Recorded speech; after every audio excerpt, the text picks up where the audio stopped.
السلام علیکم ورحمۃ اللہ وبرکاتہ۔ آپ تمام حضرات خیریت اور عافیت کے ساتھ ہوں گے، اللہ پاک سے اس کی امید رکھتا ہوں۔ آئیے اور ہم اور آپ مل کر ایک اور کتاب کا مطالعہ کریں۔ کتاب کا نام ہے اسلام کیا ہے، اور ان کے مصنف حضرت مولانا محمد منظور نعمانی رحمۃ اللہ علیہ۔ عرض ناشر، بسم اللہ الرحمن الرحیم، الحمد للہ رب العالمین، والسلام علی المرسلین، والصلاة والسلام علی عبدہ ورسولہ۔ تنظیم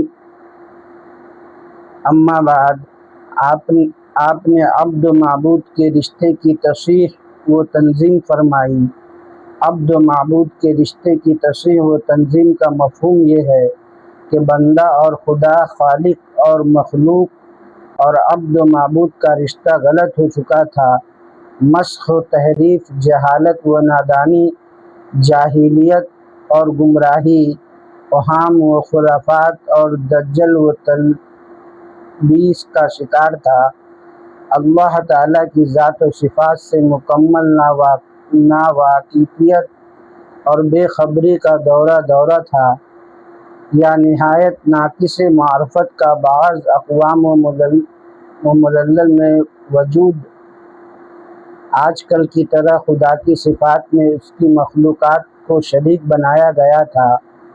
ایک طرف مخلوقات کی بہت سی خصوصیات اور نقائص کے ساتھ اس کو متصف کیا گیا تھا، دوسری طرف اس کی بہت سے صفات خاصہ اور کمالات الوہیت کو مخلوقات کو عطا کر دیا تھا۔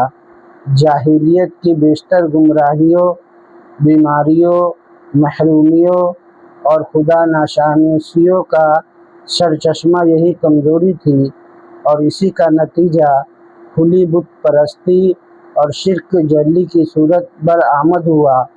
پھر جہاں نبوت کی بچی کھچی تعلیمات کے فیض سے اور اس ٹمٹماتی ہوئی روشنی کے طفیل کسی درجے میں معرفت، صحیح اور توحید کا نور پایا جاتا تھا، اور عبد و معبود کے درمیان تعلق کی بنیاد موجود تھی، وہاں اس تعلق کی صحیح تشکیل اور اس کے نظم و انضباط کا کوئی سامان نہ تھا۔